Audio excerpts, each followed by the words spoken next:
oportunidad de recordar, porque hay muchos tipos de mandamientos en la Biblia.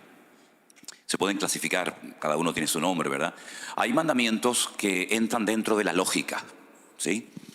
Mandamientos que incluso muchas constituciones de muchas naciones pues tienen leyes que están basadas, sin darse cuenta, queriendo, sin querer, en esos mandamientos que entran dentro de un sentido común. El no matarás, el no robar, el no cometer actos delictivos, ¿no? Todo eso está basado en el código moral de la Biblia, ¿verdad?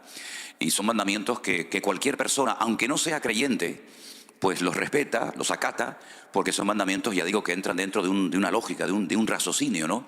La Biblia dice en Romanos capítulo 12 que Él es nuestro culto racional, si no es algo que se nos va de la mano, algo descontrolado, sino que en todo momento la razón, la mente funciona, y hay muchos muchos mandamientos en la Biblia que tienen que ver con el respeto de los hijos a los padres, etcétera, que ya digo, entran dentro de una lógica. Luego hay otra clasificación no tan extensa como esta que les acabo recién de mencionar, que son mandamientos que no tienen en principio una razón de ser. Uno dice, ¿y por qué Dios mandó esto? No hay una explicación lógica, no hay una explicación coherente. Hay algunos mandamientos, sobre todo en el Antiguo Testamento, que podríamos meterlos en esta clasificación, pero son mandamientos que Dios los mandó para probar la obediencia de su pueblo. Porque cuando obedecemos y estamos de acuerdo con lo que se nos ordena, es fácil obedecer. Pero cuando se nos manda, cuando se nos exhorta a cumplir con algo que no entendemos, ahí es donde entra realmente la obediencia y el sometimiento y el fiarnos del Señor, que el Señor sabe siempre lo que hace, ¿verdad? Por ejemplo, uno de esos mandamientos en el Antiguo Testamento consistía en no comer carne con productos lácteos. Por ejemplo, si usted va a Israel, usted no puede pedir nunca, después de tomar un filete de carne, un café con leche, porque está totalmente prohibido. Le cerrarían el bar inmediatamente, el restaurante, a una persona que sirviera, después de comer carne, leche, ¿verdad? Está prohibido la mezcla de productos lácteos, tanto en el postre como el café, con la carne. Pero luego hay otros mandamientos que son muy bonitos, que son mandamientos que el Señor los dio para recordar. Y ahí entran las famosas fiestas. La fiesta de la Pascua, pues es una fiesta para recordar, según el contexto judío, la liberación de la esclavitud de Egipto. Y todos los años celebran la fiesta de la Pascua, y ahora hablaremos un poquito más de ella, porque de ahí arranca esta celebración, ¿verdad? Luego, 50 días más tarde, tienen una fiesta que se conoce con el nombre de Pentecostés, la fiesta de la semana, Shavuot, donde ellos recuerdan que 50 días después de haber salido de la esclavitud en Egipto, al pie del monte Sinaí, el pueblo de Israel recibió un regalo, la Torá, la ley. Al finalizar casi el año, ya llegando cerca del mes de octubre, tienen una fiesta de obligatorio cumplimiento, que es la fiesta de los tabernáculos o la fiesta de Sukkot, donde ellos recuerdan que fueron peregrinos en el desierto durante 40 años. Y hay muchos mandamientos que son para recordar. Así que estas son las tres grandes clasificaciones de los mandamientos en la Biblia. Mandamientos que entran dentro del sentido común, de la lógica, mandamientos que son para obedecer, aunque no los entiendas, y mandamientos que son para recordar. El Señor Jesucristo nos dio el mandamiento. Yo quiero que, si tienen su Biblia a mano y quieren venir conmigo, en la última cena, Él repartió el pan y el vino a sus discípulos. Recuerden que la noche que el Señor fue entregado, recuerden por favor que la noche que el Señor Jesucristo participó de la Santa Cena, esa misma noche lo prendieron y lo llevaron, bueno, primeramente a la casa de Anás y Caifás, después a la fortaleza de la Antonia, donde vivía el gobernador de la región de Judea, Poncio Pilato, y así estuvo, como decimos por allá, del tingo al tango, llevándolo de un sitio a otro, ¿verdad?, hasta que finalmente lo condenan a muerte. Esa noche que el Señor fue entregado era la noche de Pesaj, la noche de la Pascua, ¿vale? Los judíos recordaban y siguen recordando hasta el día de hoy uno de los mayores acontecimientos de la historia. Y fue como el Señor sacó a casi 2 millones de personas de un pueblo, del yugo de un imperio terrible, como era el imperio de los egipcios, ¿verdad?, del cual nunca iban a salir. Todos iban a ir muriendo lentamente, a menos que el Señor hiciera una intervención milagrosa, cosa que ocurrió. Esa noche se comía rápidamente, porque tenían que recordar que salieron muy rápidamente de la esclavitud en Egipto. Fíjense qué rápido salieron, que ni siquiera dio tiempo para que la masa fermentara, para que la masa leudara. Por eso se come una galleta cuadrada, que no sabe realmente a nada, que se llama la matzá, que es un pan sin levadura. Porque ya digo, no hubo tiempo ni siquiera para que fermentara la masa, porque tenían que salir rápidamente. Ellos comen todavía esa galleta sin levadura. Se hacen muchas preguntas en la mesa, muchas preguntas. ¿Y por qué salimos? ¿Y cómo salimos? ¿Y cómo salimos? ¿Y cómo fue? ¿Y cómo no fue? Hay una serie de juegos, de canciones. Hay una cosa que se llama el Dresdel, que es como una especie de trompo, para que me entiendan, que los niños juegan. Si aciertan la respuesta, se les da un premio. En fin, es una fiesta muy bonita. Tienen un plato de agua salada, muy salada, y unas hojas de hierbas muy amargas que las mojan en ese plato salado y se las comen, saben a rayos. Pero el agua salada les recuerda las lágrimas que derramaron sus antepasados en Egipto. Y esas hierbas amargas. ¿Hay aquí algún argentino? Los argentinos tienen unas hierbas que las comen las rabichetas, unas hierbas amarguísimas. Y eso les recuerda, sí, algo así, no sé cómo se llama. Y les recuerda el hisopo, ¿verdad? La brocha que utilizaron para pintar la puerta y el dintel de la casa, ¿sí? Comen cabezas de pescado, porque dice la Biblia que si obedecemos al Señor seremos cabeza y nunca cola. Todo es simbólico, todo es representativo. Tienen un postre que es como un ladrillo de color marrón, le echan mucha canela por encima, lo llaman el caroset, y lo comen para recordar los ladrillos que hicieron en Egipto para la construcción de los palacios y de los templos y las pirámides de los faraones. El plato fuerte de la noche evidentemente es el cordero, que lo tienen que partir de tal manera que ni un solo hueso sea quebrado. Y si es mucho para una sola familia, comparten con la familia de al lado. Y es que el Señor Jesucristo es el Cordero de Dios que quita el pecado del mundo, pero ni un solo hueso de Él fue quebrado. Todo es representativo de lo que pasó aquella noche. Tienen no una, discúlpenme lo que voy a decir ahora, pero yo les digo lo que es: 4 copas de vino delante de cada comensal en la mesa, hasta arriba. Y yo pregunté, ¿y por qué las llenan casi hasta arriba, que rebosan? Dice, porque la bendición tiene que rebosar. Si ponemos poquito, la bendición es corta, ¿no? Bueno, yo les digo lo que ellos hacen. Cada uno coja la cuchara y come lo que quiera, ¿no? Y entonces cada copa recuerda una promesa que el Señor le dio a ellos. Yo seré vuestro Dios, yo os libertaré de las tareas pesadas de Egipto, etcétera, etcétera.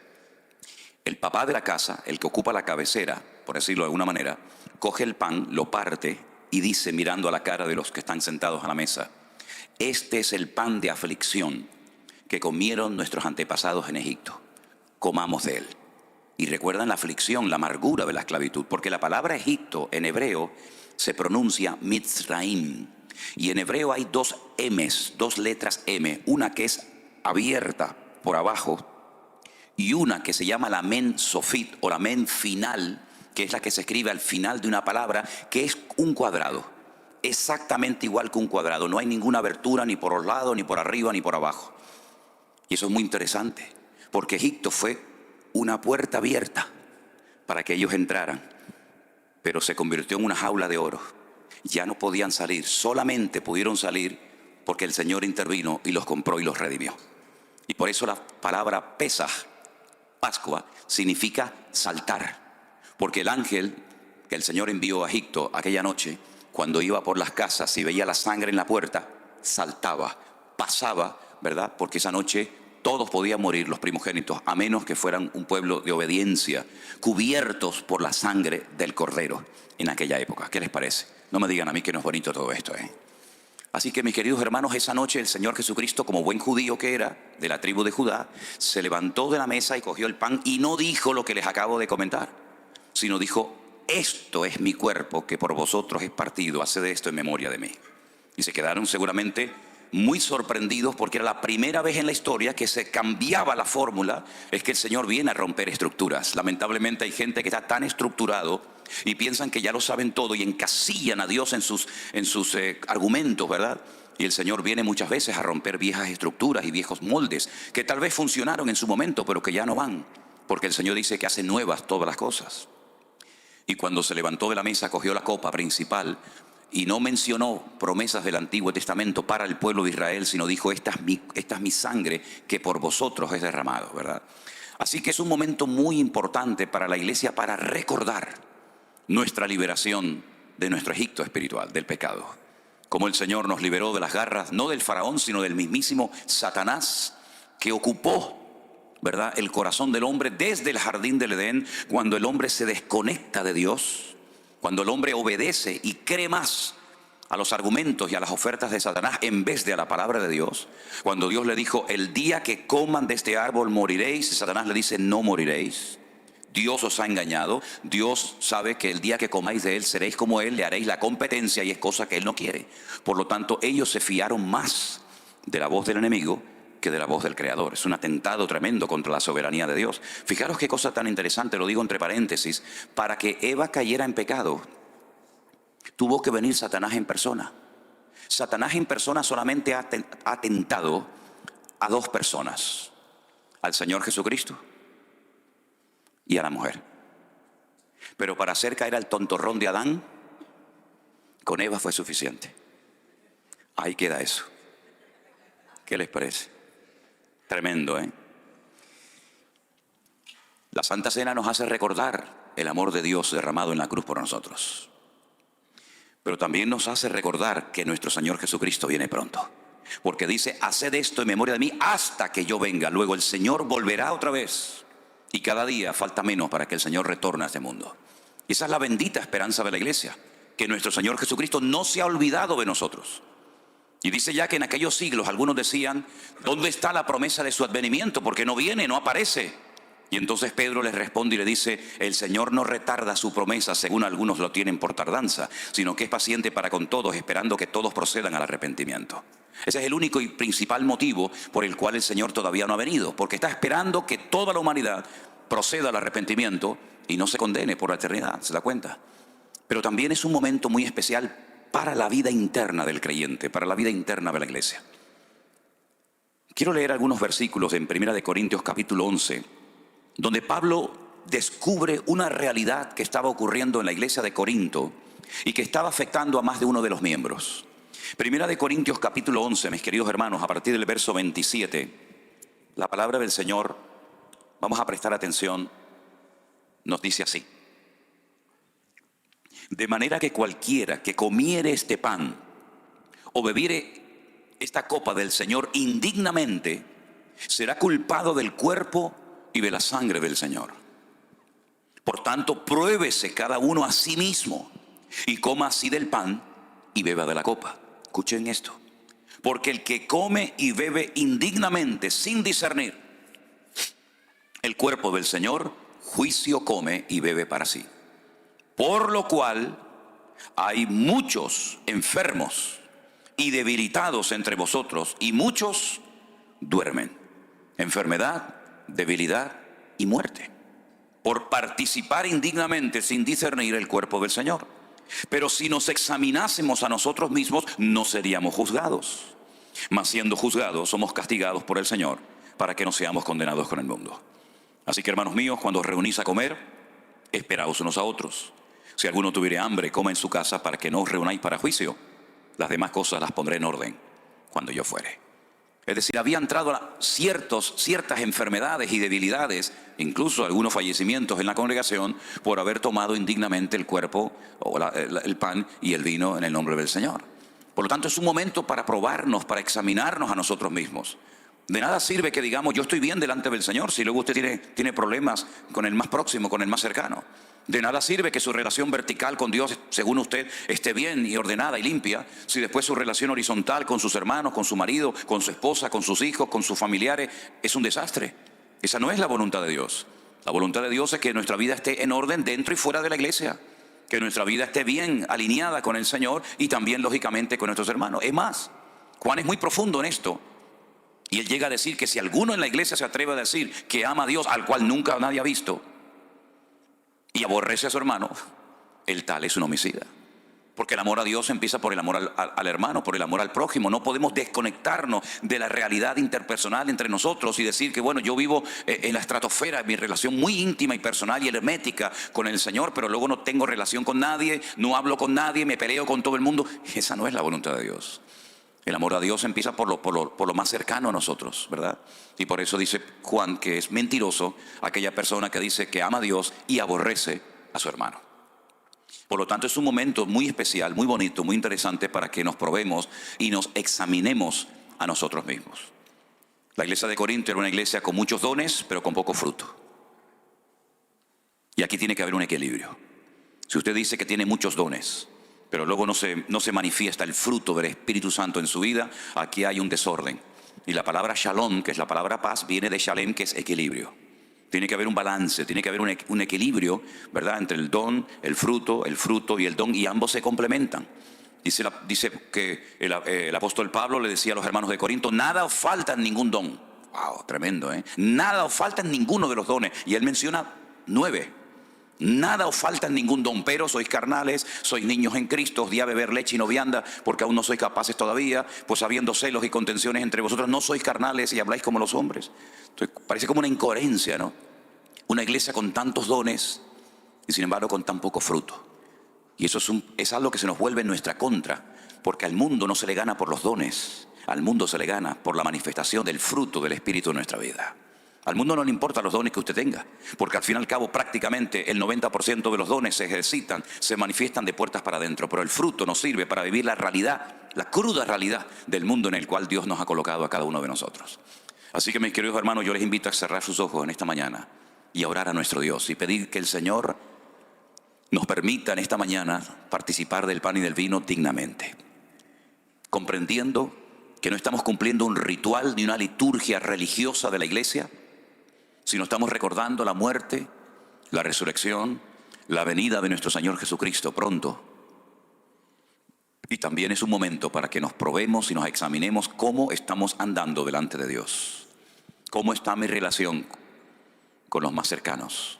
Dice la Biblia que el que descuida a los suyos, escuche bien esto, el que descuida a los suyos, y esto va bien para las esposas, esto va bien para los maridos, esto va bien para todos, el que descuida su casa es peor que un incrédulo y ha negado la fe. Eso dice la palabra de Dios. Señor, por eso en esta mañana queremos participar dignamente de este momento tan especial que trae una renovación y un refrigerio espiritual a tu amada iglesia. Señor, bendice estos emblemas, estos símbolos que representan algo tan importante como es tu cuerpo, tu misma vida y tu sangre derramada por nosotros en aquella cruz. Gracias porque así como tú liberaste milagrosamente de la esclavitud después de 400 largos años a tu pueblo de Israel de Egipto, a nosotros también nos has liberado de las garras del diablo. Y hoy podemos vivir en paz, en libertad, en esa libertad gloriosa y maravillosa de tu pueblo, de tus hijos.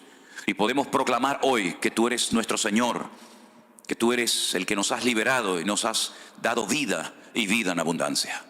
Bendice este momento tan especial, tan lindo para nuestras vidas.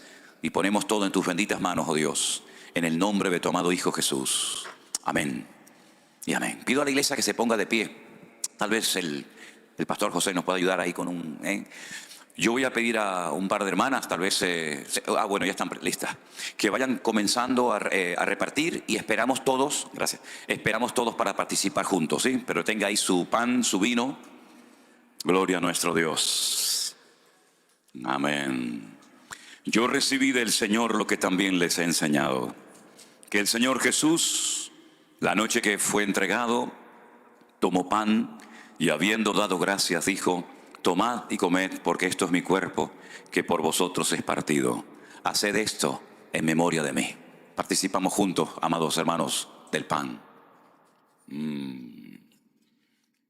Gracias, oh Dios. Asimismo tomó también la copa, después de haber cenado, diciendo: esta copa es el nuevo pacto en mi sangre. Haced esto todas las veces que la bebiereis en memoria de mí.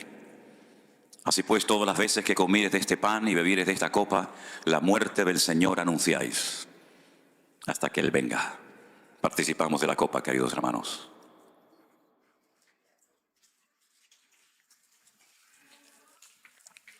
Gracias, amado Dios. Minutos más tarde, el Maestro, nuestro Señor y Salvador Jesús, se fue al huerto de Getsemaní. Y de rodillas, postrado ante el Padre, le dijo: Padre, pasa de mí esta copa, mas no se haga mi voluntad sino la tuya. Y esa copa representaba para él muerte, humillación, desprecio. Pero él fue a la cruz porque sabía que era la única manera de que el hombre pudiera volver a conectarse con su Padre, con el Creador del universo. Fue tan terrible lo que pasó en el jardín del Edén, fue tan doloroso, que el Padre tiene que mandar a su Hijo unigénito al mundo para que ocupe nuestro lugar en la cruz, para que todo aquel que crea en Él no se pierda, mas tenga vida eterna. Fíjense las consecuencias del pecado. Fuimos nosotros, sí, nosotros, tú y yo, los culpables de que Él tuviera que morir de aquella manera tan terrible. Pero gracias a Él, aquello no quedó simplemente en una manifestación tremenda del amor de Dios, sino que al tercer día se produjo el acontecimiento más glorioso en toda la historia de la humanidad. ¿Saben cuál fue? La resurrección del león de la tribu de Judá. Mataron al cordero, pero el león... ¿Pueden dar un aplauso al Señor en esta mañana? ¡Aleluya! ¡Amén! ¡Amén! Gracias, Señor. Fuerte ese aplauso a nuestro Dios. ¡Aleluya! Te alabamos. Te adoramos, Señor. Bendito seas. Bendito sea tu nombre, Señor. Amén. Amén. Pueden tomar asiento, mis hermanos. ¿Cuántas medidas se tomaron para que no saliera de la tumba?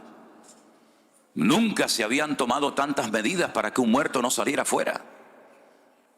16 soldados romanos armados hasta los dientes para cuidar a un muerto. Un precinto romano que no se podía quebrantar, y si se hacía era bajo pena de muerte. Una piedra de más de 4.000 kilos en la puerta para tapar la tumba para que no saliera. Para un muerto. Yo creo que en el fondo sus enemigos tenían temor de que volviera a la tumba, de que volviera de la tumba a la vida. Y saben una cosa, y quiero que lo tengan esto bien claro. Cuando María Magdalena fue al sepulcro bien temprano en la mañana, dice que la piedra estaba removida, pero la piedra no se movió para que él pudiera salir. No, la piedra se movió para que ella pudiera entrar. Es diferente. Claro que si no se mueve la piedra, ¿por dónde sale? No hay problema en eso. Él traspasaba las paredes. Pero dice la Biblia que cuando esta mujer salió corriendo a la casa donde estaban sus discípulos orando o temblando, llorando, les dijo: está vivo, lo he visto. Y salieron corriendo. Salió corriendo Pedro y Juan. Juan llegó pero no entró. Pero fíjese ahora lo que voy a decir. Dice que Pedro entró, vio y creyó. Fíjense los verbos.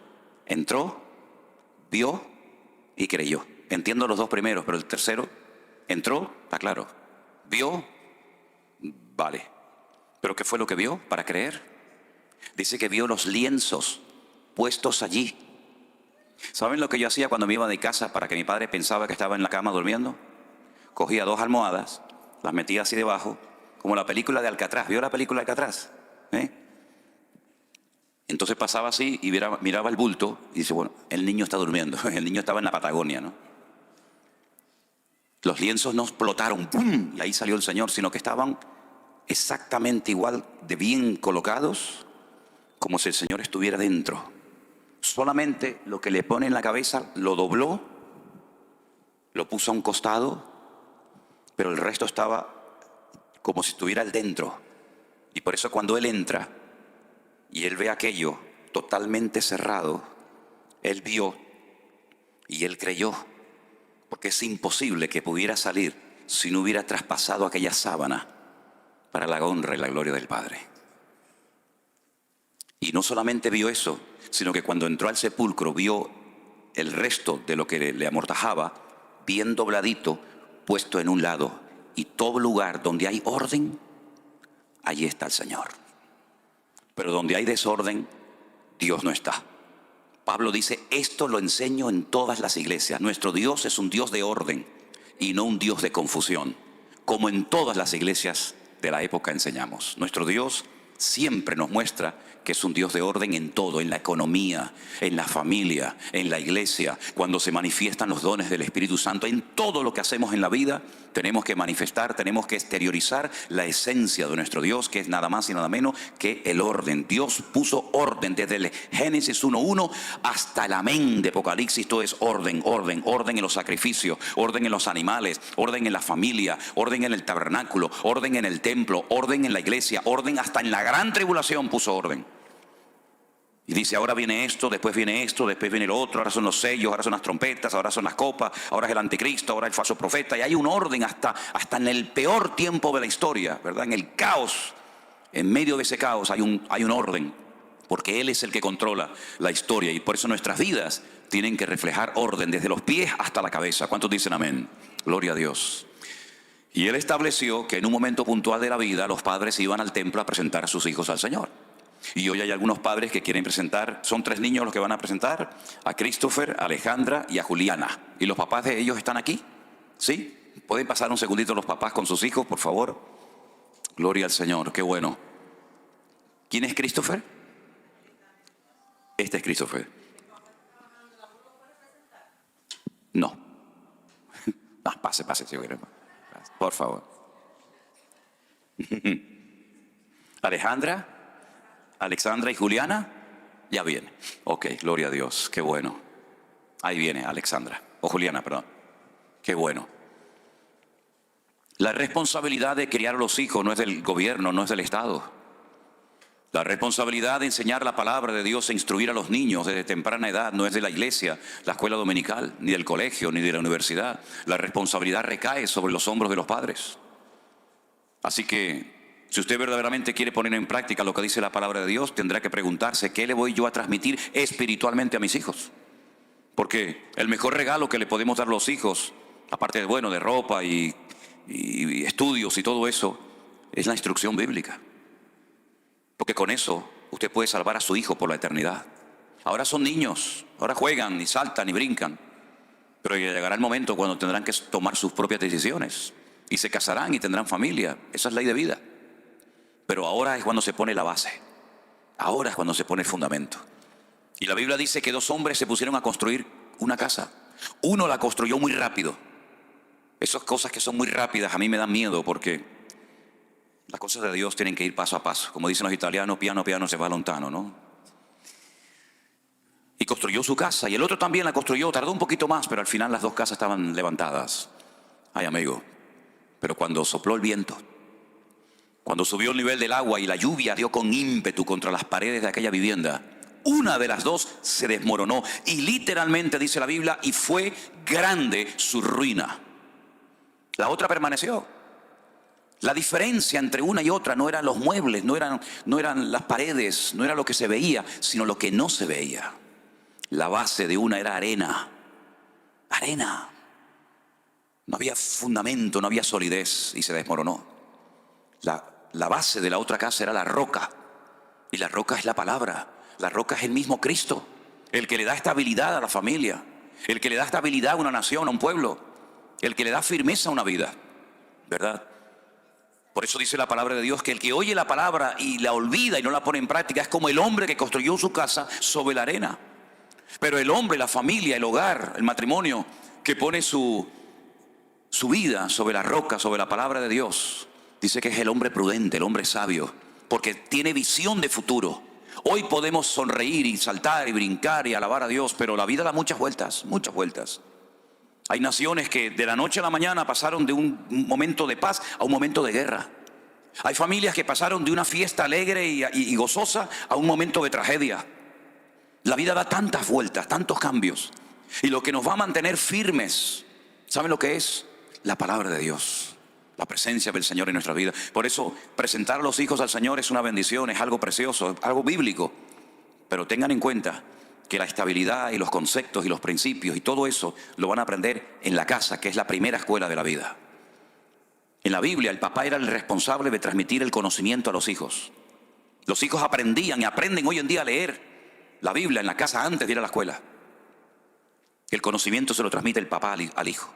Los primeros versículos, los primeros capítulos, los primeros libros de memoria que saben los niños, se los enseña el papá.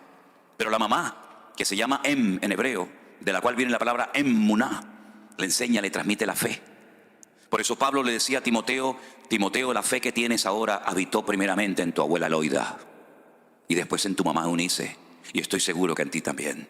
La mamá transmite la fe, que es el cordón umbilical que nos conecta con Dios. Ya estaba ese niño, ya estaba esa niña conectado con su madre a través del cordón umbilical, ¿verdad? Y por ahí le pasaba el alimento, y por ahí le pasaba todo lo que necesitaba para fortalecerse. Y ahora la mamá sigue conectado con ese hijo de una forma diferente, pero transmitiéndole la fe, por la forma como habla, por la forma como actúa, por la forma como reacciona. La mamá es la que aporta la fe al niño, y el papá el conocimiento. ¿Ustedes están dispuestos a trabajar en equipo para criar a estos hijos? Bendito sea Dios. Vamos a ponernos una vez más de pie, hermanos, y bendecimos a estos niños y a estas familias. Que Dios les guarde y les bendiga. Y que sean niños sanos, que te amen, Señor, y te sigan todos los días de su vida. Y que le des muchísima sabiduría a los padres, Señor, para que puedan en el nombre de Jesús criar a sus hijos en el temor de Dios. Guárdales de malas influencias, guárdales en la escuela, guárdales de malas amistades, Señor. Guárdales de peligros y accidentes. Que tus ojos estén abiertos de noche y de día sobre estos hogares, sobre estos papás. Señor, dale sabiduría para que puedan atenderlos y educarlos como tú lo harías en lugar de ellos. Dale sabiduría, Señor, para responder a sus preguntas cuando las hagan. Que sean ejemplos, el Señor, de fe, de paciencia, de amor, de tolerancia, de perdón. Y que puedan ver en sus padres un reflejo del amor de Dios. Y que nunca olviden lo que aprendieron en el hogar. Márcales hoy, Señor, y cuídalos durante todos los días de su vida. Los presentamos delante de ti y pido que bendigas grandemente a estos padres, a estas madres, Señor, en el nombre de Jesús. Que tú les des mucha sabiduría, Señor, a sus familiares, para que puedan, Señor, educar a estos niños en el temor de Dios. Tu palabra dice: instruye al niño en su camino, y aun cuando fuere viejo no se apartará de él. Gracias, Señor, por ellos. Los bendecimos en esta mañana en el nombre, sobre todo nombre, de nuestro Señor Jesucristo. Amén y amén. Damos un fuerte aplauso a nuestro Dios. Gente que estamos conociendo, de los niños que estamos orando, las bodas que estamos celebrando. Esto es tremendo. Esto es el ministerio intenso, ¿eh? Aquí no hay descanso. Aquí hay, ¿verdad?, una cosa detrás de otra.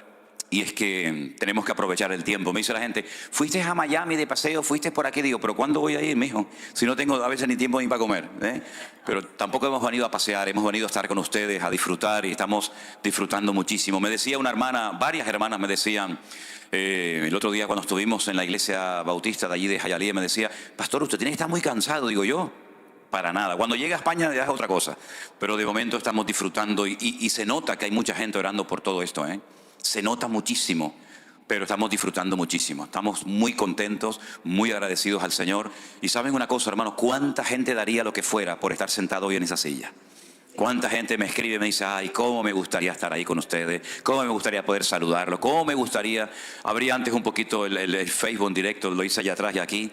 Bueno, y eso es una lluvia de gente. Ay, hermanos, saluda a los hermanos, estamos tan contentos, les estamos siguiendo, estamos orando, y así que le agradecemos. Y ahora mismo también hay un montón de hermanas, ¿no?, que están ahí conectadas, ¿no? El del grupo 1. Vamos a darles un aplauso a todas las hermanas que nos están viendo en esta mañana. Dios les bendiga. Me dijo una vez una persona: oye, pero ustedes en la iglesia virtual no tienen hombres. Dice: pues todos son mujeres. Digo: bueno, algunos hay, gracias a Dios, ¿no? Algunos hay. Pero la proporción de... Sí, no, yo sé.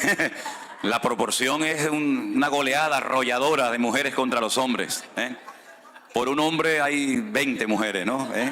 Vamos a entrar ahora en una parte diferente del culto, de la reunión, porque yo había anunciado ayer que los que tuvieran alguna pregunta la pudieran hacer. Pero antes de darle lugar a ustedes a preguntas y yo contestar preguntas que tenemos aquí, quisiera compartir con ustedes algunas cosas que considero necesarias, ¿ok?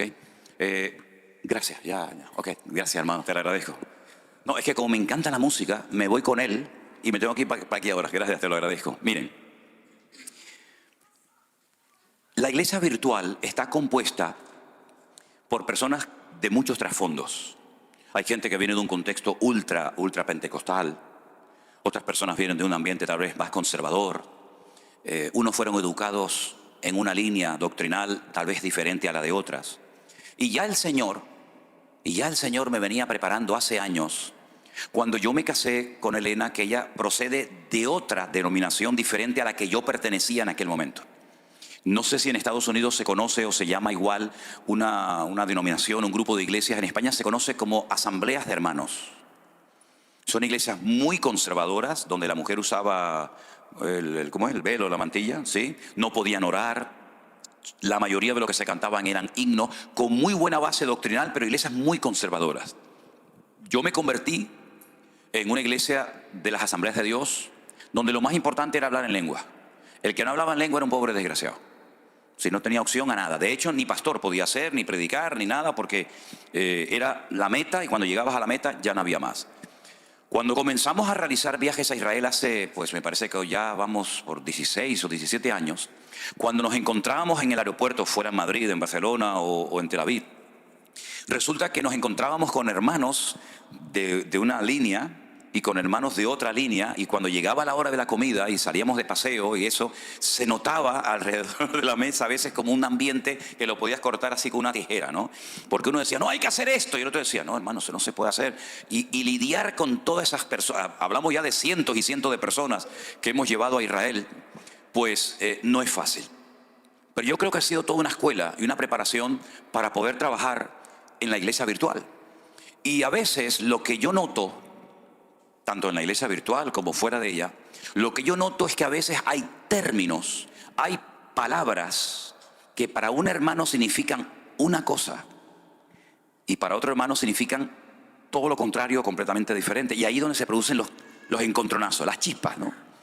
Hace muchos años cayó en mis manos un libro que lo escribió el doctor Billy Graham. Él ya está en la presencia del Señor, como bien saben ustedes.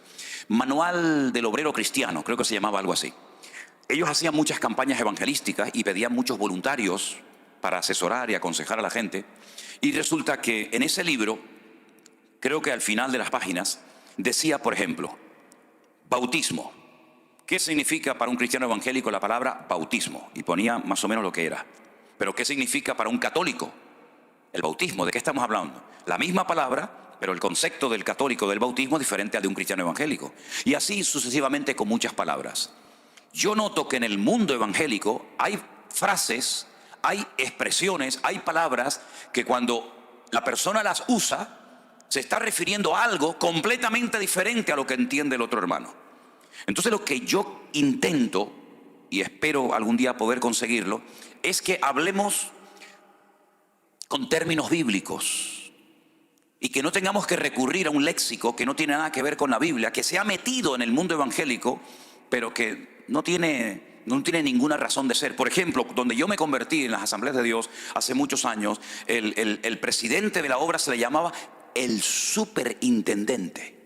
Claro, cuando te decían viene el superintendente, mirábamos al cielo, pensábamos que iba a venir volando, ¿no? Como una especie de Superman, y al final, y después era el mini intendente, era una cosita así, ¿no? Pero unos términos, ¿verdad? Y se han metido términos dentro de las iglesias que parecen como muy espirituales, pero que no son realmente términos que tienen un fundamento bíblico. Entonces, a mí me gustaría en esta mañana primeramente aclarar una serie de cosas. Probablemente no estoy pidiendo disculpas, porque lo que voy a hablar es Biblia, y cuando se predica la Biblia no hay que pedir disculpas a nadie. Pero sí quiero decir de antemano que lo más probable es que más de uno de ustedes en esta mañana diga, uy, ¿me está hablando a mí? Yo hablo al conjunto, no hablo particularmente a una persona. Y voy a empezar por la palabra ministerio. Si tuviéramos una batería haríamos el redoble. Ministerio. ¿Qué es tener un ministerio? Porque hay gente que dice, yo tengo un ministerio. Yo me fui de la iglesia porque no me dejaban desarrollar mi ministerio. Entonces, la Biblia habla de ministerios. Existen hoy en día personas con ministerio. ¿Para qué son los ministerios? ¿Quién los da? ¿Cómo sé que tengo un ministerio? ¿Cómo funcionan? ¿Cómo se manifiestan? ¿Cómo sé que Dios me ha llamado o tengo ese ministerio? Vamos a la Biblia, ¿os parece? Efesios capítulo 4, por favor. En Efesios capítulo 4, carta que el apóstol Pablo escribe desde la cárcel,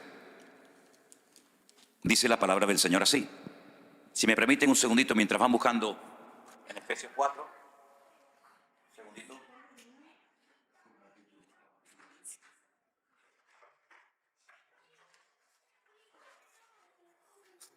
tengo que grabar esto, ¿sí? Entonces lo puedo poner, por ejemplo, por ahí.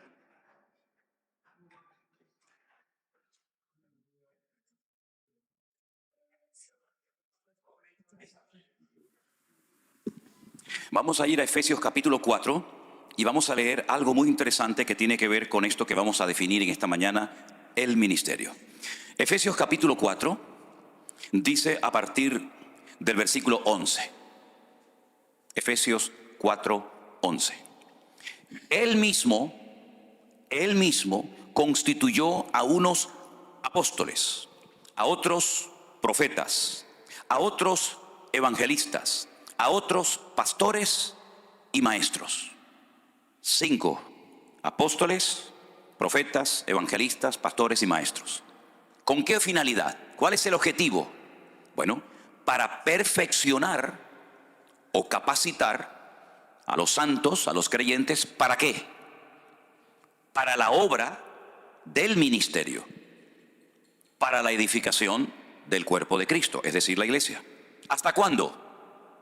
Hasta que todos lleguemos a la unidad de la fe y del conocimiento del Hijo de Dios, a un varón perfecto o completo, a la medida de la estatura de la plenitud de Cristo, para que ya no seamos niños fluctuantes, llevados por doquiera de todo viento de doctrina, por estratagema de hombres que para engañar emplean con astucia las artimañas del error, sino que siguiendo la verdad en amor, crezcamos en todo aquel que es la cabeza, es decir, en Cristo, de quien todo el cuerpo, es decir, toda la iglesia, bien concertado y unido entre sí por todas las coyunturas que se ayudan mutuamente, según la actividad propia de cada miembro, recibe su crecimiento para ir edificándose en amor. Los 5 ministerios, los únicos 5 ministerios que la Biblia enseña que existen, los hemos leído en esta mañana. Los apóstoles, los profetas, los evangelistas, los pastores y los maestros. Eso es lo que la Biblia llama y considera ministerios. Si usted está de ujier en la puerta de una iglesia, lo cual es loable y le estamos muy agradecidos, eso no es un ministerio. Eso es una función, es un servicio. Gracias al Señor que usted lo está prestando con todo el amor del mundo y se esfuerza por hacerlo bien y por atender a la gente, porque el ujier que está en la puerta es la primera imagen que se lleva una persona cuando llega a un lugar. Y una de las leyes de Murphy dice: nunca tendrás una segunda oportunidad para dar una primera imagen. Por lo tanto, el ujier es fundamental, porque si el ujier tiene cara de vinagre o está enfadado ese día o sabe Dios qué, ya dice: uy, ¿cómo son toda la gente aquí de rara? No, es él el raro, pero todos los demás somos normales, ¿verdad? Pero no es un ministerio, el ministerio del ujier. No, yo tengo el ministerio de limpiar la iglesia. Eso no es un ministerio, es un servicio, es una función tremendamente importante en la iglesia y necesaria, pero no entra dentro de lo que hemos leído en esta mañana, que se considera un ministerio. Entonces vamos a hablar con coherencia y con propiedad y con madurez. Los ministerios son los que hemos leído en esta mañana, y lo que salga de esto son funciones, son servicios, son trabajos voluntarios o remunerados, pero no son en sí un ministerio. Entonces, hay gente que me ha dicho en el pasado: bueno, yo me fui de la iglesia porque no podía desarrollar mi ministerio. Y yo le pregunto: ¿y su ministerio, hermana, concretamente cuál era? No, mi ministerio era el de la limpieza. Bueno, hermana, discúlpeme, eso no es un ministerio. Eso, repito, es una función muy importante, pero usted no puede utilizar la palabra ministerio para eso, sino que la palabra ministerio encaja en otro terreno y no precisamente en ese de la limpieza o de cualquier otra cuestión. Estos son los ministerios. Ahora, si usted me dice a mí: yo tengo el ministerio de pastor, eso es un ministerio, ¿verdad? Pero una persona que enseña esporádicamente, imagínense que yo le digo a cualquiera de ustedes: hermano, usted podría el próximo día compartir unos 10 minutitos, una enseñanza, un devocional, un pensamiento, ¿ok? Y usted lo hace esporádicamente. Usted no puede decir que tiene el ministerio de la enseñanza, porque ¿quién es el que reconoce el ministerio? El cuerpo de Cristo, la iglesia, a través del pastor, ¿verdad? Generalmente, le digo, en la mayoría de los casos, cuando alguien tiene algo de parte del Señor, los que primero se dan cuenta son los hermanos que le rodean. Usted no tendrá que ir por la vida diciendo: pastor, yo enseño, pastor, yo canto, pastor, yo sé hacer esto. No te preocupes, que si el Señor te ha dado algo, los primeros que se van a dar cuenta son tus hermanos en Cristo Y por supuesto el pastor. Ahora, también hay que decir, y seamos honestos, que hay pastores que no quieren que nadie se levante porque tienen temor a que le quiten el puesto. Pero en nuestro caso, créanme que es todo lo contrario. Yo no tengo ningún temor de que nadie me quite el puesto, porque el puesto no me lo dieron ustedes, el puesto me lo dio el Señor. Y lo que Dios da, nadie te lo quita. Al contrario, estamos orando para que Dios cada día levante más hombres y mujeres preparados y cualificados para poder servir con efectividad en el reino de Dios. Pero ¿queda bien claro lo que es y lo que no es un ministerio? ¿Sí? Ok. Hablemos de los dones. Después tienen opción para hacerme todas las preguntas que quieran, no se preocupe. Hablemos de los dones. Me dice, pastor, a mí me gustaría que a mi niño me lo pusieran en alabanza porque él tiene el don de tocar la guitarra. Vamos a 1 Corintios capítulo 12, que en esta mañana hemos estado en 1 Corintios, ¿verdad? 1 Corintios capítulo 12, el título es Dones Espirituales. Vamos a leer los dones. 1 Corintios 12, a partir del versículo, vamos a leer a partir del versículo 4 si queréis. Ahora bien, hay diversidad de dones, pero el Espíritu es el mismo. Y hay diversidad de ministerios, pero el Señor es el mismo. Ya hemos leído los ministerios. Y hay diversidad de operaciones, pero Dios, que hace todas las cosas en todos, es el mismo. Y ahora sumen los dones que ahí se mencionan. A cada uno les dada la manifestación del Espíritu para provecho. A este les dada por el Espíritu palabra de sabiduría, número 1. A otro, palabra de ciencia. ¿Cuántos van? 2. Según el mismo Espíritu. A otro, fe. Ya van 3. Por el mismo Espíritu. A otro, dones de sanidades por el mismo Espíritu. 4. Versículo 10. A otro, el hacer milagros. Versículo 5. A otro, profecía. 6. A otro, discernimiento de espíritus. 7. A otro, diversos géneros de lenguas. 8. Y a otro, interpretación de lenguas. ¿Cuántos son en total? 9 dones. 9. Pero todas estas cosas las hace uno y el mismo Espíritu, repartiendo a cada uno en particular como Él quiere. Porque así como el cuerpo es uno y tiene muchos miembros, pero no todos los miembros del cuerpo, siendo muchos, son un solo cuerpo, así también Cristo. 9 dones que, si profundizáramos más en cada uno de ellos, los podríamos clasificar en 3 grupos. Yo todo esto me lo sé de memoria. Yo no sé si ustedes van a ser capaces de retener todo esto, pero si no, esto queda grabado, no se preocupen. Hay dones de expresión, hay dones de revelación, ¿verdad? Y hay dones como de conocimiento. Los dones de expresión, la misma palabra lo dice, si usted no habla, el don no fluye. El don de hablar en otras lenguas, si no se puede expresar, cuando el don de lengua es para que la gente en la iglesia lo oiga, y a continuación entra en operación el siguiente don, que sería el de interpretación de dichas lenguas, ¿verdad? Son dones que para fluir, para manifestarse, usted tiene que hablar. Hay otros dones que son literalmente dones de revelación. El don de ciencia. El don de ciencia se manifestó en Pedro en la iglesia primitiva en una ocasión cuando un matrimonio había vendido una propiedad, se llamaban Ananías y Zafira. Ellos habían sustraído una parte del dinero, pero le querían hacer creer a Pedro y a la iglesia que lo estaban dando todo. No era obligación darlo todo. No era un mandamiento bíblico que el que tuviera un terreno, una finca, un campo lo vendiera y lo diera a la obra. No era obligación. La gente lo hacía libre y voluntariamente. Usted podía vender un terreno y decir, bueno, voy a apartar una parte para mí y voy a apartar una parte para la obra del Señor. Pero ellos lo que hicieron era, sustrajeron, ambos se pusieron de acuerdo, una parte, y le querían, repito, hacer creer a la iglesia y a Pedro que eran gente muy generosa y que lo estaban dando todo. Cuando llegan a la iglesia, ¿verdad? Cuando llega el hombre, Ananías, y le dice, Pedro, aquí traigo todo el dinero que me han dado por el terreno, por la herencia que he recibido. Y Pedro le dice, ¿esto es todo lo que te dieron? Y él dice, sí, todo lo estamos dando. Al momento cayó muerto. Muerto. Y lo cogen los jóvenes, se lo llevan y lo entierran. Como a las 2 o 3 horas más tarde, llega la mujer, Zafira, y le vuelve a preguntar, Pedro, ¿están dando todo a la obra? Te estoy dando la oportunidad de ser sincera. No, mire, hermanos, yo estoy dando una parte que Dios ha puesto en mi corazón y el resto nos lo quedamos nosotros. Muy bien, no hay ningún problema. Tu marido acaba de ser enterrado hace un rato y a ti te van a pasar lo mismo. Y la sacaron. Yo una vez dije, si cayeran muertos hoy en día todos los hipócritas en las iglesias, tendríamos funerales todos los días. Tendríamos montañas de muertos allá afuera. Porque en la iglesia no se puede vivir de las apariencias. Con la apariencia podemos engañar y manipular las cosas a las personas, pero no podemos engañar a Dios, porque Dios sabe en el fondo lo que eres y lo que no eres, lo que tienes y lo que no tienes. ¿Se da cuenta? Ese es el don de ciencia. ¿Cómo sabía Pedro que estaban engañando? Porque Dios se lo reveló. Ese es el don de ciencia. Cuando le dijo el profeta Eliseo a Giesi, ¿de dónde vienes? Yo no he ido a ninguna parte. Sí. Tú sí has ido detrás de Naamán, ahora el que el Señor ha sanado de lepra. Quiero decirte que por tu avaricia, porque yo no te mandé y tú le dijiste a él que yo te mandaba para que nos diera algo, y tú cogiste lo que él te dio, lo escondiste creyendo que nadie te veía, y quiero que sepas que tú y toda tu descendencia para siempre seréis leprosos. Y la lepra de Naamán se te pegará a ti y a tu descendencia. Son cosas tremendas que ocurren en la Biblia, ¿verdad? Y eso es don de ciencia. Todos los dones se ven en operación en la vida del Señor Jesucristo. Absolutamente todos los dones. Pero ¿dónde está el don de tocar la guitarra? ¿No hay satanistas que tocan muy bien la guitarra? ¿No hay ateos que tocan muy bien la guitarra, el piano, la trompeta, el saxo, la batería o lo que sea?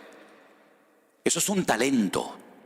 Eso es un talento, no es un don, porque el don es instantáneo, lo tiene o no lo tiene. El talento hay que tratarlo, hay que cultivarlo. Si usted quiere aprender a tocar un instrumento, si usted quiere aprender a cantar, si quiere aprender a un idioma diferente, usted tiene que trabajar, tiene que estudiar, tiene que esforzarse. Así que el talento se va cultivando paulatinamente, es progresivo, el don es instantáneo, ¿verdad? Aunque la persona evidentemente no sea perfecta. Así que no hablemos, no atribuyamos a personas que tienen el don de esto o el don de aquello, porque los dones ya los hemos leído esta mañana, pero hay otra lista en Romanos capítulo 12 de otros dones que ahí se mencionan.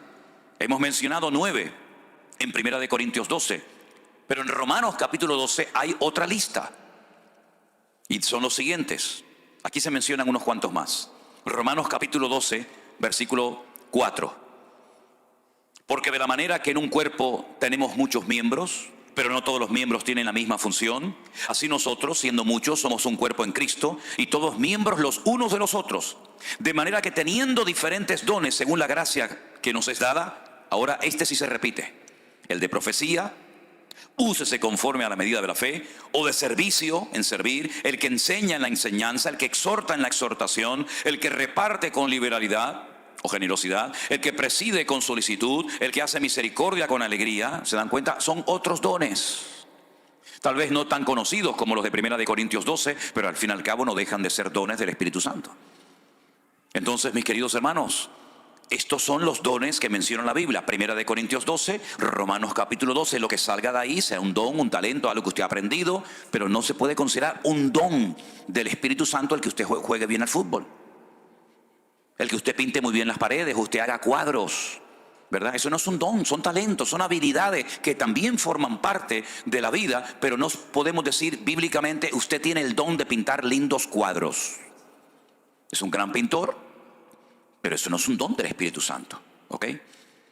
Ok, antes de seguir adelante, de lo que estoy hablando, que he hablado de ministerios y de dones, ¿hay alguna pregunta?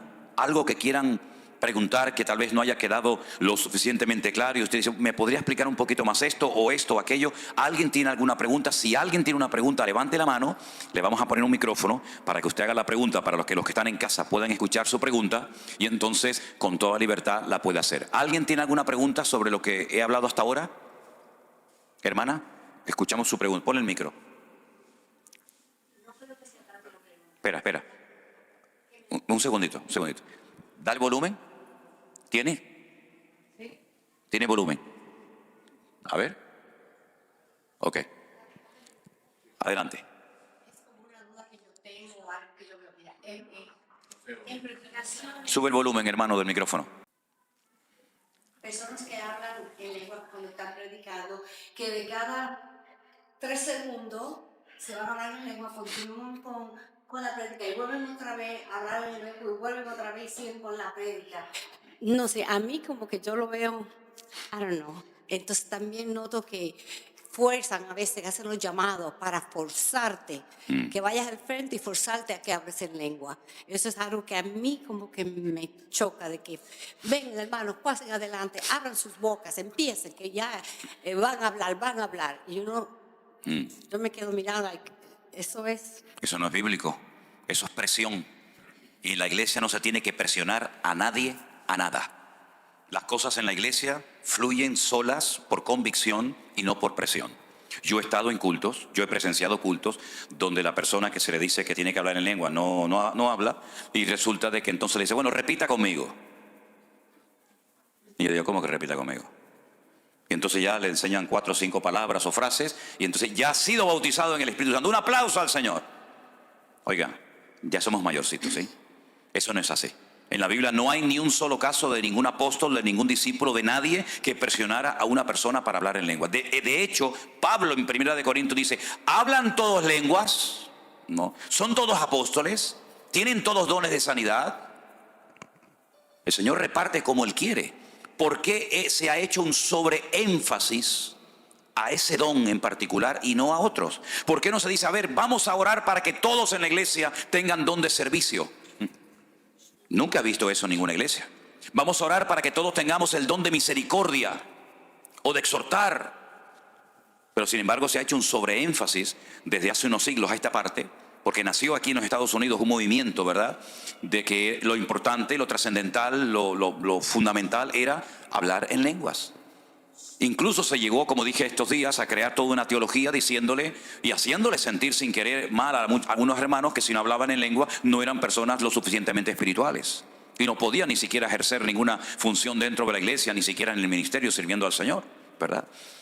Presionar a una persona para que hable en lenguas es un disparate, no es bíblico, no es correcto. Y además no hay una obligación, no hay un deber de que todo creyente tiene que hablar en otras lenguas. No hay una obligación, no es algo prioritario, algo fundamental, en absoluto. Es uno de tantos dones que hemos leído en esta. Y otra cosa, dice el apóstol Pablo, y hay todo un capítulo que es el 12 y el 14 de 1 Corintios, que dice, si entran en la iglesia y todo el mundo está hablando en lengua, ¿no dirán que estáis locos? Si la gente nos critica injustamente, bueno, lo aguantamos, pero lamentablemente a veces hay iglesias que parecen circos. Y la gente entra y dice, estos son los cristianos.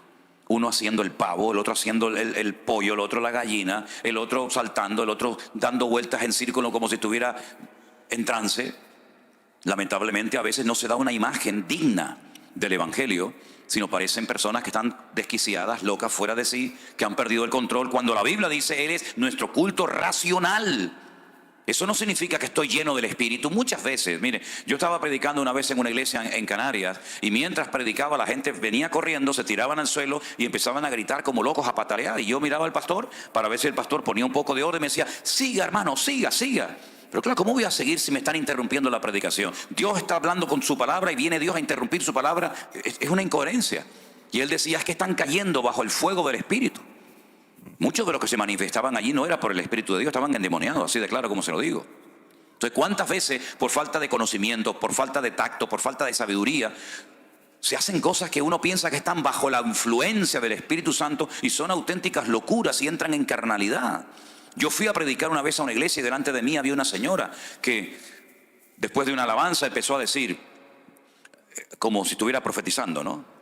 Pueblo mío, así dice el Señor. Bueno, vamos a ver. Dice, ustedes los pentecostales son mis favoritos, son los que yo más quiero. Y todo el mundo, imagínate, una iglesia pentecostal, que el Señor diga, entre comillas, que somos que eran los favoritos, imagínate, eso fue como si fuera metido un gol en su equipo de fútbol favorito, ¿no?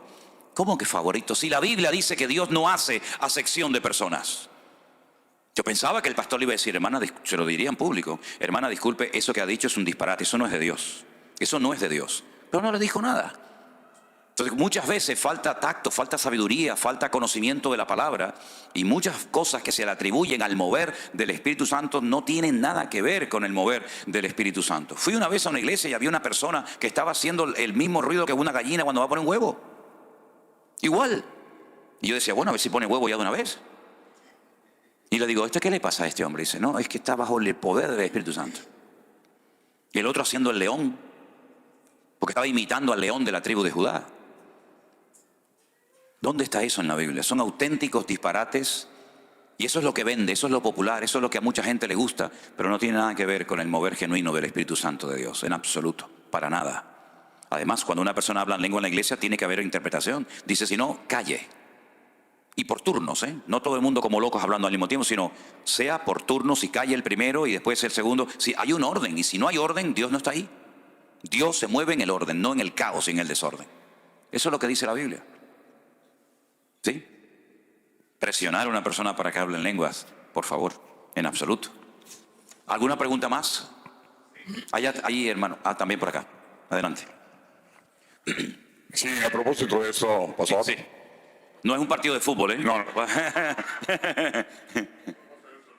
ocasiones que fui a una iglesia, el pastor te ponía la mano en la frente, Sí. y la gente se caía. Ajá.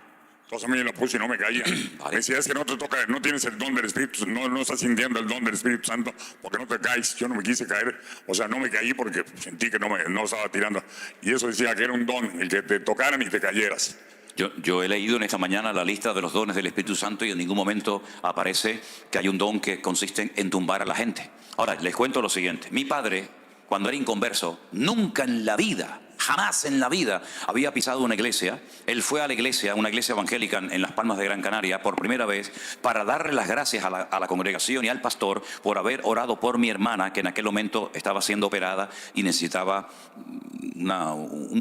casi un milagro de parte del Señor. Entonces, como mi hermana fue operada, todo salió bien, él fue a la iglesia con un vecino para darle las gracias al Señor, o no al Señor, sino al pastor y a la iglesia por haber orado por su hija. Punto, ya no vengo más. Cuando mi padre llegó a la iglesia, el culto estaba empezado. Al final de la iglesia había una cruz con una luz por dentro, y estaban cantando el antiguo himno en la cruz, do primero vi la luz, ¿verdad? Cuando mi padre entró por el pasillo de la iglesia, mi padre nada más entrar, cayó postrado al suelo llorando por una convicción de pecado espectacular. En aquella época no se caía nadie, ni las moscas se caían.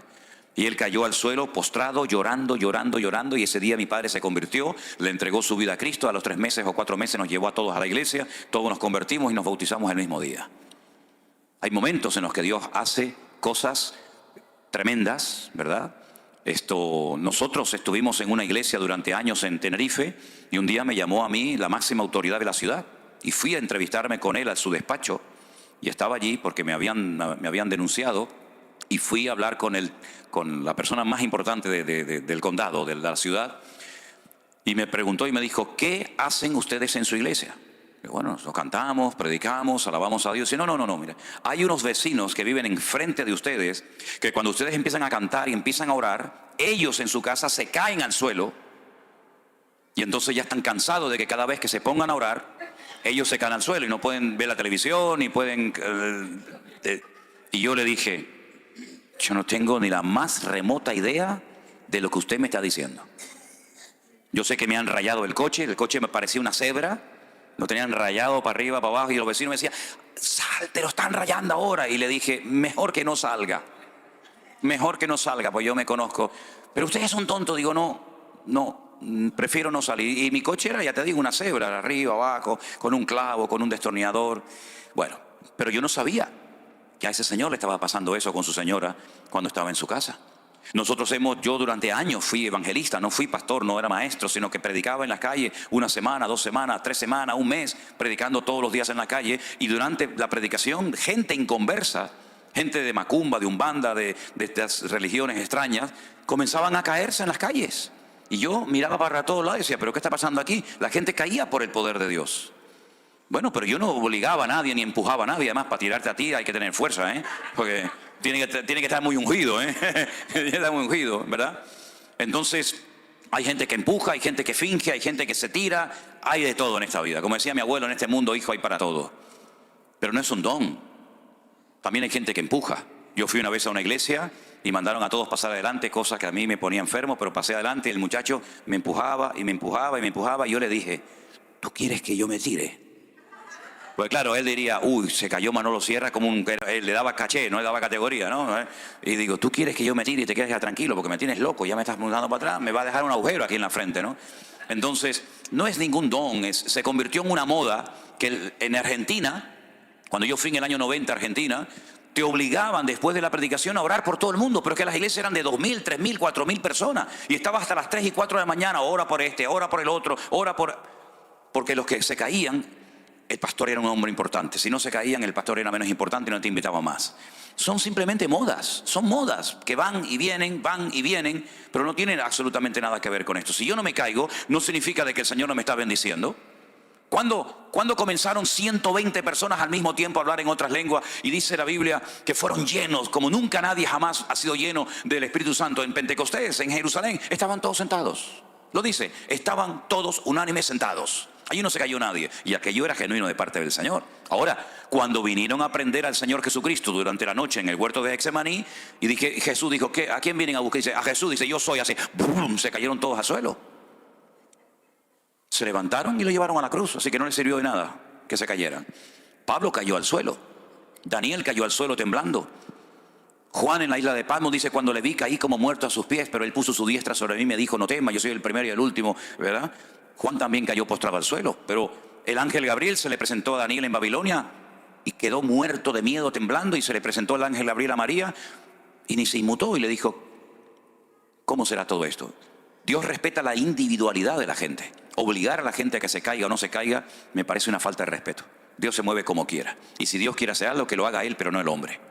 Esa es mi opinión. ¿Sí? Por allá había una pregunta, hermano Gregorio. Gracias. Necesito clarificación.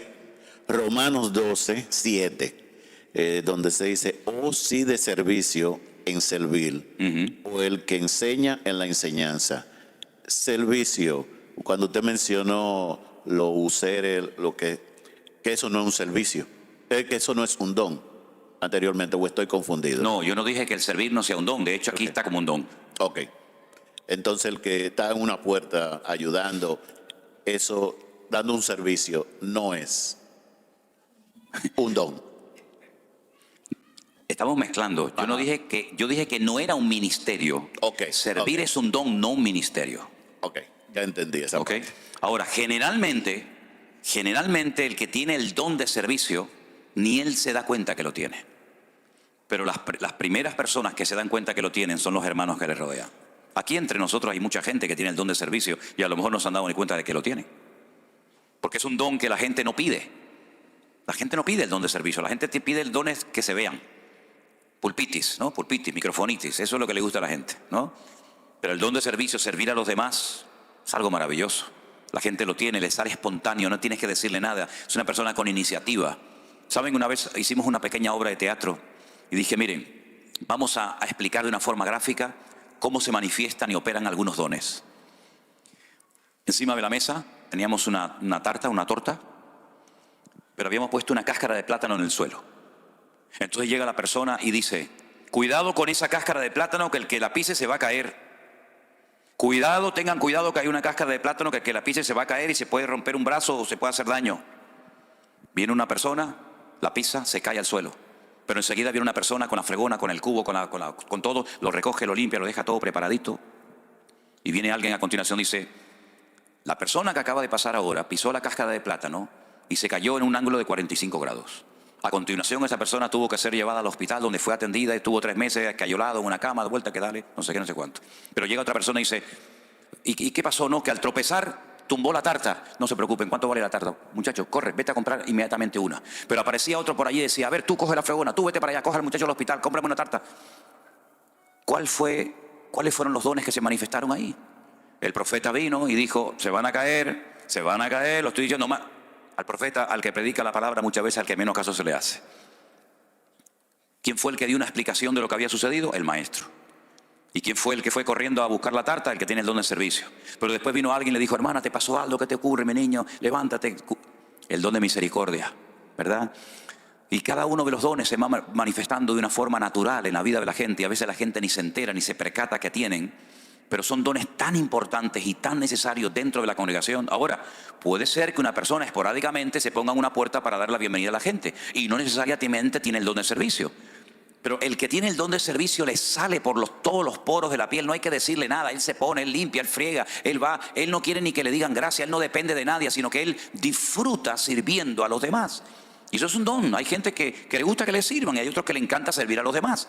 Entonces son dones muy hermosos que se pueden terminar convirtiendo en algo que es algo evidente y que la iglesia reconoce de una forma clarísima. ¿Por qué? Porque es algo que le sale por todos los poros de su cuerpo y tiene evidentemente un don. Pero no se puede mezclar la palabra don con la palabra ministerio porque son dos cosas completamente diferentes.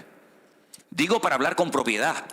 Si una persona tiene el don de servir y quiere decir, como lo dicen, yo tengo el ministerio de servir, bueno, dígalo, pero yo le enseñé que la forma correcta de hablar no es esa. La forma correcta de hablar es lo que dice la Biblia, pero después cada uno que haga lo que quiera, ¿sí? ¿Alguna pregunta más? No sé si respondí a su pregunta, hermano Gregorio. ¿Sí? Ok. Déjeme que responda a una pregunta que me mandaron, porque son personas que llevan tiempo esperando una respuesta. Esta pregunta la manda un hermano que se llama Pablo desde Argentina y dice así. Pastor, un hermano me dijo que Dios no castiga. Pero yo leo, por ejemplo, en la Biblia, en Apocalipsis, en el libro de Hebreos y en otros, en la versión Reina Valera, y veo que Dios sí castiga. ¿Será que se ha traducido mal la Reina Valera? Quedo a la espera de su respuesta. Dios le bendiga y muchas gracias. Mire, hermano Pablo, le digo lo siguiente. No es cuestión de traducción, no es cuestión de versión, es cuestión de conocer el corazón de Dios. Dios, claro que castiga. Es un Dios de amor. Pero dice la Biblia que Dios también es un Dios justo. Y lo que pasó en Sodoma y Gomorra, ¿quién produjo la destrucción de Sodoma y Gomorra? ¿El diablo? ¿O fue Dios? ¿Quién mandó el diluvio? ¿Satanás? ¿O lo mandó el Señor? ¿Quién fue el que creó el infierno? ¿Satanás? ¿O lo creó el Señor para Satanás y todos sus demonios? ¿No dice la Biblia en la carta del que fuera a los hebreos que Dios al que ama castiga o disciplina? Claro que Dios castiga, pero castiga al desobediente, castiga al pecador, castiga al que no guarda la palabra de Dios. Pero al obediente lo honra, lo premia, lo bendice y lo usa. Así que no es cuestión de que la Reina Valera esté mal traducida, es cuestión de que conozcamos el corazón y la naturaleza de nuestro Dios y veamos que el que dijo la paga del pecado es la muerte, no fue el hombre, no fue la iglesia, sino fue Él en su palabra. Por lo tanto, las consecuencias del pecado, tanto a corto como a largo plazo, son terribles. Cuando Adán y Eva pecaron, bueno, no pasa nada, que se queden en el jardín del Edén. No, fuera de aquí. Los expulsó, ¿por qué? Porque Dios castiga y no tolera el pecado, y ese es nuestro Dios. Amén, hermanos. ¿Hay alguna pregunta más que quieran hacer en esta mañana los que están aquí? ¿Usted otra vez, hermana? Venga, para. No. Aquí estamos para aprender, no se preocupen. Adelante. ¿Qué tiempo de la creación de Adán y Eva a que fueron expulsados del paraíso? ¿Se sabe? Miren, según la Biblia, y esto es interesante que lo sepan ustedes, de Adán a Cristo hay 4.000 años. Y de Cristo a nosotros, 2.000 y pico. Es decir, la historia bíblica van por 6.000 años. ¿Quiere decir que el mundo tiene 6.000 años? No. El mundo no tiene 6.000 años. Y ahora les voy a poner un ejemplo. Miren, nadie sabe exactamente cuánto tardó Dios en expulsar a Adán y Eva del jardín del Edén cuando pecaron. Probablemente fue el mismo día. No creo que hubieran pasado 300 años hasta que Dios dijo, los voy a expulsar. Yo creo que fue algo instantáneo. Es mi opinión. Pero por otra parte tampoco sabemos cuánto tiempo estuvo Adán y Eva en el jardín del Edén. ¿Cuánto tiempo estuvieron? ¿Una semana? ¿15 días? ¿Un mes? ¿Un año?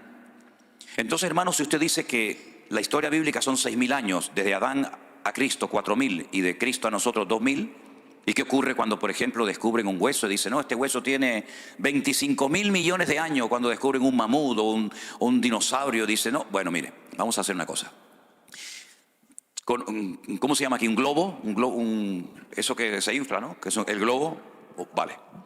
Si cogiéramos un globo totalmente desinflado, y cogiéramos un rotulador y le pintáramos así unos ojitos, una nariz y una boca, y midiéramos la distancia entre el puntito A y el puntito B, entre el ojo derecho y el ojo izquierdo, nos daría a lo mejor 1 centímetro. ¿Sí o no? Ok. Si inflamos el globo, y ya el globo no es así, sino el globo es enorme, ¿cuánta distancia hay entre el punto A y el punto B, entre el ojo derecho y el ojo izquierdo? A lo mejor, póngale 25 o 30 centímetros. ¿Cuál es la medida correcta? Las dos son correctas, pero uno está vacío y el otro se estiró por el contenido del aire, del oxígeno que se le metió dentro. ¿Ok? La Biblia cuenta la historia desde este punto hasta aquel. Pero la Biblia no cuenta la historia desde este punto hasta aquí. El universo se mueve a una velocidad constante. Por lo tanto, por el tiempo que transcurre y por la velocidad constante que tiene, se puede saber más o menos la antigüedad del universo. El universo se mueve a una velocidad constante, ¿ok? Entonces, ¿qué es lo que ocurre? Cuando dicen el famoso Big Bang, la famosa explosión del cual salió todo, del cual salió la vida, el hombre está viendo el universo estirado. Y por eso dice, claro, entre este punto y este hay 25.000 millones. Pero Dios en Génesis capítulo 1 te cuenta la historia del globo desinflado, recién creado. Es como si tú pones aquí un prisma y le entra la luz y te pones al otro lado y dices, bueno, por aquí me salen 7 colores, pero por aquí solamente me llega uno, que es el blanco. ¿Quién está contando la verdad? Depende de dónde estés. Si yo estoy a este lado del prisma, veo que le entra un rayo blanco, la luz del sol. Pero si estoy al otro costado, veo que la luz se ha dividido en 7 colores diferentes. Los dos están contando la verdad, depende del lado en el que te encuentres. Entonces la ciencia no contradice a la Biblia, ni la Biblia contradice a la ciencia. Simplemente que la ciencia mira el globo inflado, el universo estirado por la velocidad constante, y Dios cuenta todo con el globo desinflado, y por eso la cronología de la Biblia es completamente diferente. Por otra parte, no nos olvidemos que hay muchas formas de contabilizar el tiempo. Por ejemplo, ustedes aquí tienen millas, nosotros no usamos las millas, usamos los kilómetros. Ustedes tienen yardas, nosotros tenemos otras medidas. El sistema métrico decimal ustedes no lo usan, usan otro sistema, tanto de peso como de medidas, etc. Pero también el tiempo se puede medir de diferentes maneras. ¿Cuántos calendarios existen? Muchísimos, muchísimos. Está el calendario gregoriano, está el calendario judío, está el calendario chino, está el calendario árabe. Entonces depende del calendario que usemos, estamos en una época o estamos en otra, ¿verdad? El calendario gregoriano, que es el nuestro, ¿quién lo inventó? Un cura, un papa, Gregorio. Y hay un fallo de 4 o 5 años, porque los que inventaron los números que usamos hoy en día nosotros son los árabes. Antes de los árabes se utilizaban los números romanos. Entonces el cero no existía en el número romano, ¿verdad? Y él inventó un calendario, pero ya existía otro calendario. Nuestro calendario gira, el sol queda quieto y es la tierra la que gira alrededor del sol en los dos movimientos, traslación y rotación. Pero sin embargo, el calendario bíblico no gira en torno al sol, sino en torno al ciclo lunar. Y por eso el calendario bíblico tiene 360 días y el calendario solar, o el nuestro actual, es 365 días. Por eso, para unir ambos calendarios, a veces han puesto lo que se llaman meses preñados. En vez de un año con 12 meses, cada cierto tiempo añaden un 13º para que sea un calendario de 13 meses, para poder unir uno con otro. Cuando usted estudia escatología bíblica, usted no puede sacar los cálculos según nuestro calendario porque no le salen. Porque el calendario bíblico es mucho más corto. Nosotros decimos, por ejemplo, en nuestra cultura, ahora estamos hoy, ¿qué es? Viernes. Hoy es viernes. ¿Cuándo va a ser sábado? ¿Cuándo es el sábado? No. El sábado empieza esta noche, ¿a qué hora? No, a las 6 no. A las 12:01. Ahí empieza el sábado. En la Biblia no. En la Biblia empieza al día siguiente, cuando ya se ven 3 estrellas en el cielo. Cuando ya se oculta el sol, ya es sábado. Yo he recibido hoy mensajes de Israel donde me dicen Shabbat Shalom, feliz sábado. ¿Por qué? Porque dentro de un ratito en Israel será sábado, con la caída del sol. Cuando naturalmente una mujer ya no tiene luz para enhebrar una aguja, ya es el día siguiente. Entonces, son formas diferentes de contabilizar el tiempo. Así es que es muy importante saber todos estos detalles, porque hay muchas personas que han dado fechas y han puesto cálculos y no coinciden, porque la forma de medir el tiempo en la Biblia, ¿no dijo el Señor, el día tiene 12 horas? Y uno dice, no, el día tiene 24. Pero Él dijo, el día tiene 12 horas. Por eso cuando Él dijo el día y la hora, nadie la puede saber. Claro que no, porque cuando en Europa es de día, aquí es de noche, y cuando unos se levantan, otros se acuestan, y es totalmente imposible jugar con el tema de fechas, que lamentablemente muchos se han dedicado, incluso hasta últimamente, a estar con este jueguecito, y después pasa lo que pasa, ¿se dan cuenta? ¿Alguna pregunta más, hermano? Sí. Un pariente pastor también, Armando Luchi, que acaba de disculparse, porque dio una fecha del advenimiento. Mucha gente, escuchaba muchos pastores, inclusive usted, que dicen ya está muy próximo. Entonces mi pregunta es, hablando del tiempo, ¿próximo puede ser una semana o 1000 años? Próximo es próximo y dar una fecha es dar una fecha. Son dos cosas completamente diferentes. Hoy falta un día menos para la venida de Cristo que ayer.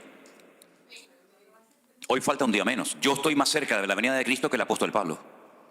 Ellos vivían con la expectativa de ver el retorno inminente de Cristo, pero evidentemente no fue en su época. Ok, ¿qué es lo que ocurre? Recuerden que el Salmo 90 dice que para el Señor un día son 1000 años y 1000 años es un día. Esto es muy importante porque cuando ustedes hay una letra, la primera letra del alfabeto hebreo, que no es una letra, es un comodín, es una letra que es lo que tú quieres. Puede ser A, puede ser E, es lo que tú quieras. En el primer versículo de la Biblia aparecen 6 letras Aleph. Aleph, Elef son 1000. Es decir, la Biblia te va a relatar en un periodo de tiempo una serie de cosas que van a ocurrir. Entonces, conociendo el tiempo, conozco la señal que se va a producir en mi época. La señal del profeta Jonás no es para nosotros, la señal del profeta Jonás fue para la generación del Señor Jesucristo, ¿vale? Pero en cuanto a la venida del Señor, ¿qué es lo que falta? Bueno, es que habría que clarificar qué es la venida del Señor y qué es el arrebatamiento de la iglesia, porque son dos cosas completamente diferentes. ¿Qué es lo que está esperando el creyente? ¿Que venga Cristo o que seamos arrebatados con Él? Ahí bueno, es que ahí habría que clarificar. Ok, vamos a leer un versículo bíblico que nos va a dar, y vamos a ir, pienso yo que concluyendo, porque si no podemos, yo por mí no tengo prisa, pero por ustedes más que nada, vamos a leer unos versículos bíblicos que son muy clarificadores para responder a la pregunta de nuestro hermano. En 2 de Tesalonicenses, por favor, apréndanse este capítulo de memoria, lo pueden hacer sin ningún problema. El capítulo 2 de 2 de Tesalonicenses es de vital importancia, sobre todo para nosotros hoy en día. Y dice así la palabra del Señor. Estamos en 2 de Tesalonicenses, capítulo 2, versículo 1. Con respecto a la venida de nuestro Señor Jesucristo y nuestra reunión con Él, os rogamos, hermanos, que no os dejéis mover fácilmente de vuestro modo de pensar, ni os conturbéis, ni por espíritu, ni por palabra, ni por carta, como si fuera nuestra, en el sentido de que el día del Señor está cerca. La palabra venida del versículo 1 es la palabra parausía. Hay 2 palabras griegas para definir la venida del Mesías. La Biblia profetizaba 2. Una, como siervo sufriente que ya se produjo hace 2000 años, y la palabra epifanía. Y la segunda palabra para hacer referencia a la segunda venida del Señor Jesucristo visible es parausía. Luego tendríamos que leer en el verso 1 con respecto a la parausía, es decir, con respecto a la segunda aparición visible del Señor Jesucristo. Ojo a los datos que va a dar el Señor. Nadie os engañe, verso 3, nadie os engañe en ninguna manera, porque no vendrá, ¿quién? El Señor. El Señor no vendrá, repito, no vendrá el Señor, ¿hasta cuándo? Hasta que venga la apostasía y se manifieste el hombre de pecado, el hijo de perdición. Definamos estos 2 conceptos. ¿Qué es apostasía y qué es la manifestación del hombre de pecado y el hijo de perdición? La apostasía es el descontrol, la anarquía en el mundo total. No hay moral, no hay principio, no hay valores, no hay nada. Dice el Espíritu claramente que algunos apostatarán de la fe, se darán marcha atrás, abandonarán los caminos del Señor, ¿verdad? Todo será un caos, un desorden total y absoluto. ¿Eso ha comenzado a ocurrir o todavía no lo vemos? No, hay que estar ciego, ¿no? Hay que estar ciego. Vayan a Europa para que vean lo que es aquello. Vayan a las Islas Canarias para que vean lo que es aquello. Sodoma y Gomorra por 20, del 1 de enero al 31 de diciembre. Eso ya está. Pero falta un segundo dato, algo que nos da aquí Pablo, que dice: se manifieste, se dé a conocer el hombre de pecado, el hijo de perdición. ¿Este señor quién es? El anticristo. El único que emplea la expresión o la palabra, el término anticristo, es Juan. Esa palabra solamente la emplea Juan. Pablo lo llama el hombre de pecado, el hijo de perdición, el inicuo. Daniel lo llama el cuerno pequeño. Juan lo llama el anticristo. Pero es la misma persona.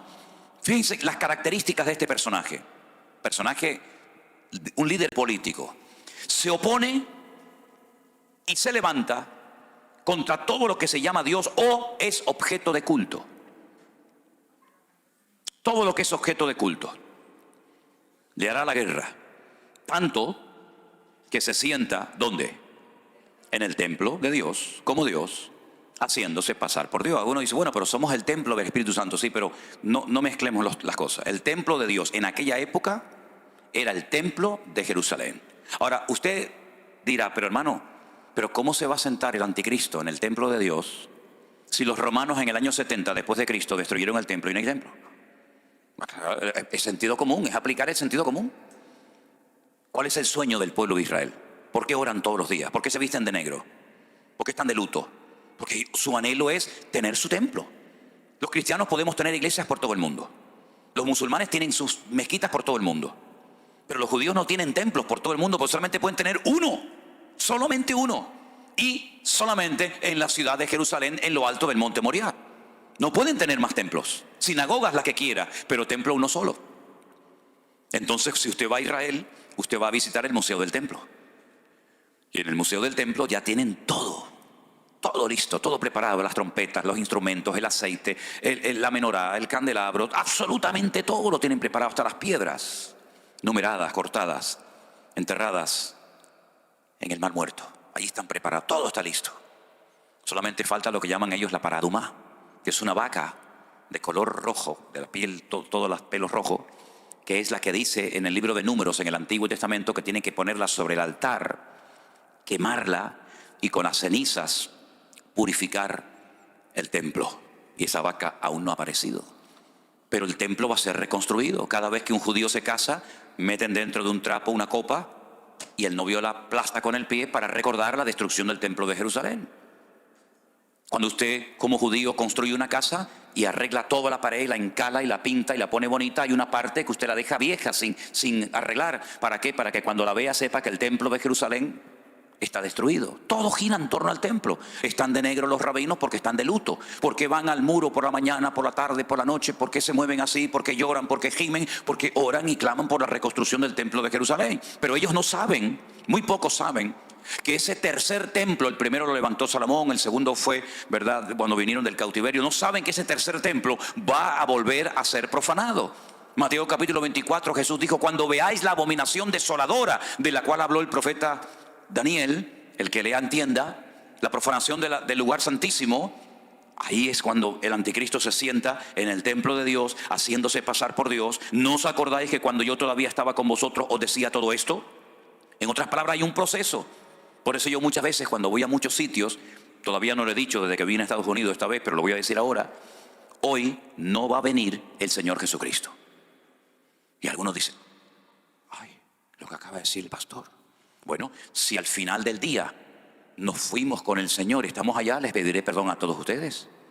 Pero si al final del día nos seguimos viendo aquí, entonces yo no me equivoqué. Porque yo sé que hoy no va a venir el Señor Jesús a buscar a su iglesia.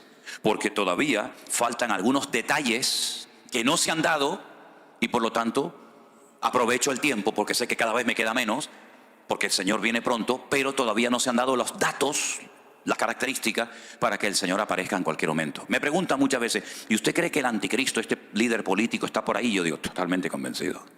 Totalmente convencido. Creo que está por ahí.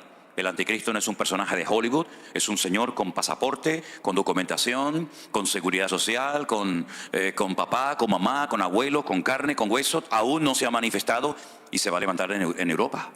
El antiguo imperio romano abarcaba desde todo lo que era España, Finisterre, el fin de la tierra, todo lo que es Europa, todo lo que es Oriente Medio y todo el norte de África, todo el Magreb. Eso era el territorio del imperio romano.